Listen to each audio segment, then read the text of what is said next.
Сайн байцгаана уу сурагч охчуудаа. Та бүхэнтэй оюуны чадрын IQ төвөөс Содхон, Тотхон 2 мэдчилж байна. Өнөөдөр бид 4-р ангийн оюуны хөгжил сурах бичгийн 49-с 52 дугаар хуудсууд дахь бүлэглэх сэдвт хичээлийг та нартай хамт судлах болно. Шинэ хичээлдээ идэвхтэй оролцоорой хүүхдүүдээ. Энэ хичээлээр сурагчдыг аливаа юмсыг ижил шин чанараар нь бүлэглэх үйлдэлтэй танилцуулах зорилготой. Бид өмнөх 1-3 дугаар ангиудаа оюуны хөгжил хичээлээр сэтгэхүйн ангилах үйлдэлийн дасгал бодлогоодтай танилцсан билээ. Харин одоо үүнийг шат ахиулж бүлэглэх үйлдэлийг гүйцэтгэх болно.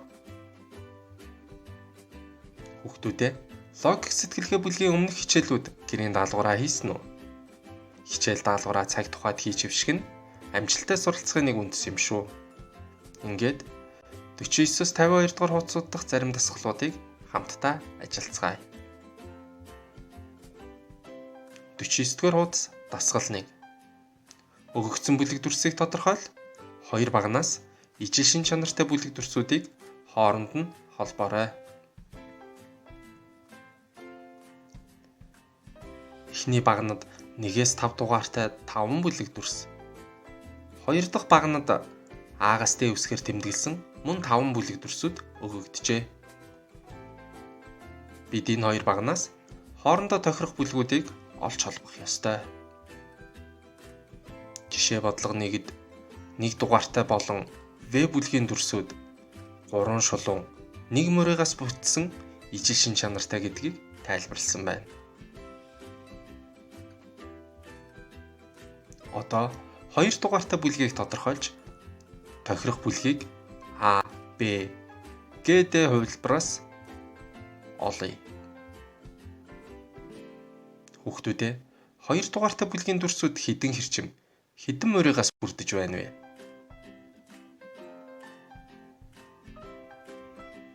Бүгдээрээ хамт тоолъё. Эхний дүрс 1, 2, 3, 4 хэрчим мөн 1 мөрөөс бүрджээ.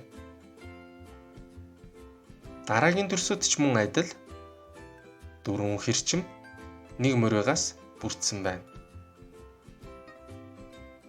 Арын баган дахь бүлгүүдээс аль нь үнэтэй ижил байгааг олцгоё. 4 эрчим 1 мөрөөс бүтсэн дүрсүүдтэй бүлэг аль нь вэ? Зүйтэй Г бүлгийн дүрсүүд 2 дугаартай бүлэгтэй ижил шинжтэй байна. Хүүхдүүдээ 3, 4, 5 дугаартай бүлгүүдийг өөрсдөө тодорхойлоод арын багнаас тохирох бүлгүүдийг олж холбоорой. 50 дугаар хуудас дасгал 2. Дараах дасгалын хувьд бүлгүүдийг сайтар ажиглан шин чанарыг тодорхойлоод асуултад хариулж бичээрэй. Б даалгавар.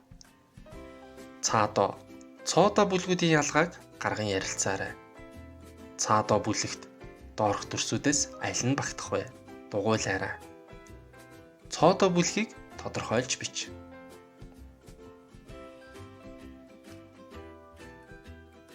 Цоодо бүлгийн дүрсүүдийг сонирхъя. Гадна талын дүрсүүд квадрат, гурвалжин, дугуй, тэгшүнцэгт, зууван, тэгшүнцэгт гурвалжин, 5 өнцөгтгээд өөр хэлбэрүүдтэй байна. Мөн зарим дүрсүүдэд 2, 3, 4 богино хэрчим байна.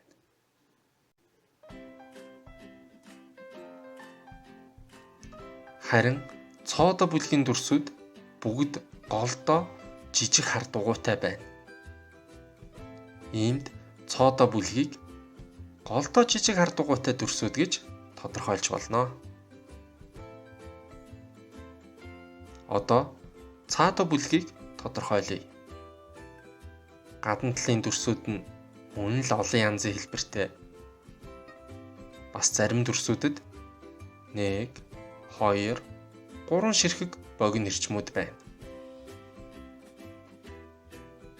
Харин цаадо бүлгийн бүх дүрсүүдийн голд жижиг цагаан дугуй байна. Одоо өгөгдсөн 8 дүрсээс аль нь цаадо бүлэгт багтахыг олж дугуулаарай хүүхдүүдээ.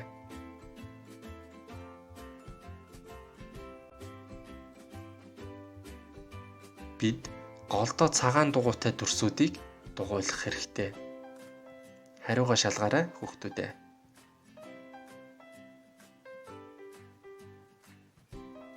Одоо дараагийн дасгал руу шилжье. 51-р хуудас дасгал 4.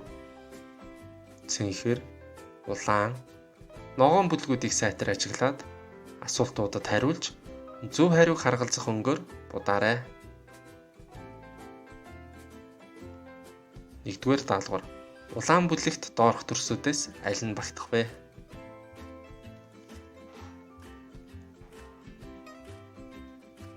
Энэ 3 бүлгийн дүрсүүд ямар шин чанартай байгааг тодорхойлъё. Цэнхэр бүлгийн дүрсүүдийг анхааралтай ажиглая. Дугуй доторх дүрсүүдийн хэлбэр, өнгийг анхаараарай. Ямар онцлог шинжтэй байна вэ? Зүйтэй. Дугуй дотор хэлбэр нь нийжилж өөр өнгөтэй дүрсүүд байна. Одоо улаан бүлгийг үүнтэй ижлэр тодорхойлъё.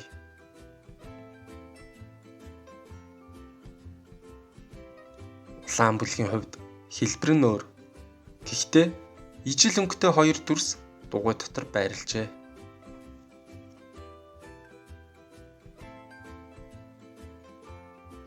Хүүхдүүдээ ногоон бүлгийг хэрхэн тодорхойлох вэ? Сайн байна. Ногоон бүлгийн дугуйнуудад өнгө хэлбэрээрээ ялгаатай 2 дүрс байна. Тэгвэл доорх 4 дүрсээс аль нь улаан бүлэгт багтах вэ?